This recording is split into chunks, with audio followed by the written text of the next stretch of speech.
আমাদের 11 দলের পক্ষ থেকে যেদিন মাননীয় বিরোধী দলীয় নেতার সরকারি বাসভবনে 11 দলের শীর্ষ নেতারা বৈঠক করে 11 দলের রাষ্ট্রপতি প্রার্থী হিসেবে 11 দলের একজন শীর্ষ নেতা এলডিপির চেয়ারম্যান কর্নেল ওলি আহমদ বীর বিক্রমকে মনোনীত করে ঘোষণা করা হয়েছে, ওই দিনেই আমাদের আমিরে জামাত 11 দলের শীর্ষ নেতা ব্যাখ্যা দিয়েছেন যে নির্বাচনে অংশগ্রহণ করা এটা গণতান্ত্রিক চর্চা, it is the beauty of democracy.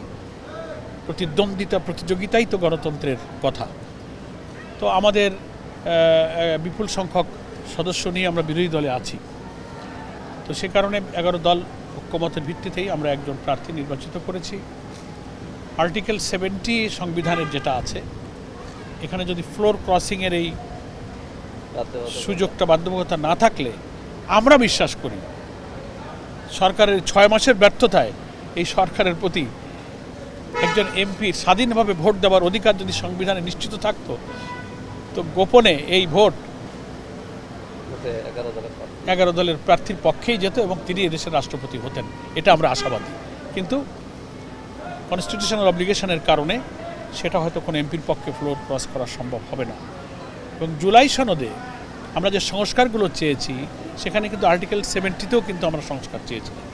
কয়েকটা গুরুত্বপূর্ণ অনাস্থা ভোট, অর্থ বিল, কেমন এই ধরনের কয়েকটা ছাড়া বাকি জায়গায় এমপিকে আমরা মতামত প্রকাশ স্বাধীন করে দিয়েছি। সেই জুলাই সনদটাও তো ওনারা মানেন নাই।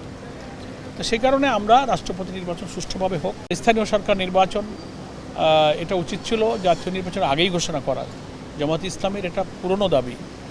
তো আমরা খুবই শঙ্কিত এবং কি বলবো দ্বিধান্বিত যে এই সরকারের অধীনে যেখানে সর্বত্র দলীয়করণ, সরকারি পদে স্বায়ত্তশাসিত আধা সরকারি সব জায়গাতে দলীয় লোক বসাইতেছে। আপনি দেখবেন বিএনপি যে 31 দফা ঘোষণা করা হয়েছে তার 9ম দফায় আছে সংকীর্ণ দলীয়করণের ঊর্ধ্বে উঠে সরকারি বিধিবদ্ধ স্বায়ত্তশাসিত সমস্ত জায়গায় নিয়োগের ব্যাপারে তারা একটা সুন্দর প্রশাসনিক ব্যবস্থা গড়ে তুলবে, এটা তারা ওয়াদা করেছে। এখন স্থানীয় সরকার নির্বাচনে ওনারা কতগুলো সিদ্ধান্ত নিতে যাচ্ছেন, তার মধ্যে একটা বড় হলো এমপিওভুক্ত শিক্ষকরা নির্বাচনে অংশ নিতে পারবে না। এটা ইলেকশন কমিশন একটা রিকমেন্ডেশন করে একটা অ্যাপ্রুভ করেছে।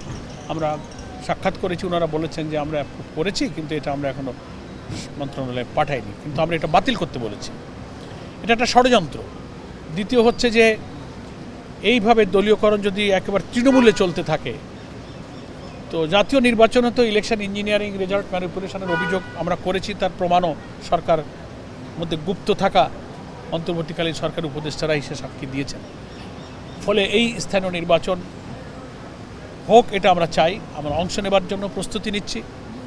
কিন্তু সেই নির্বাচন নিরপেক্ষ করার জন্য এই যে কি বলে সিটি কর্পোরেশন, পৌরসভা, জেলা পরিষদ গুরুত্বপূর্ণ পদে যে পলিটিক্যাল অ্যাপয়েন্টমেন্ট দেওয়া হয়েছে এদেরকে তো স্থানীয় নির্বাচনে আবার মনোনয়ন দেবে, সেজন্য এদেরকেও নির্বাচনে অযোগ্য ঘোষণা করতে হবে তফসিল ঘোষণা করার আগে, তাহলে এই নির্বাচন নিরপেক্ষ হবে না। এখন যাদেরকে মেয়র জায়গা দিয়ে দেওয়া হয়েছে, বিভিন্ন জেলা পরিষদে দিয়ে দেওয়া হয়েছে, এরাই কিন্তু আলটিমেটলি আবার লোকাল গভর্নমেন্ট ইলেকশনে প্রার্থী হবে। এগুলো আমরা নির্বাচন কমিশনে গিয়েছি, প্রধান কমিশনারকে আমরা বলে এসেছি এদেরকে নির্বাচন অযোগ্য করতে হবে। এমপিভুক্ত নির্বাচনে টিচারদেরকে নির্বাচনে অযোগ্য করার যে রিকমেন্ডেশন আপনারা করছেন এটাও আপনাদেরকে বাতিল করতে হবে। নির্বাচন সুষ্ঠু নিরপেক্ষ করতে হবে। প্রত্যেক ভোট কেন্দ্রে সিসিটিভি ক্যামেরা, সেনাবাহিনী মোতায়েন, এগুলো নিশ্চিত না করলে স্থানীয় নির্বাচন নিরপেক্ষ হওয়া নিয়ে আমরা অনেকটা সন্দেহ করি।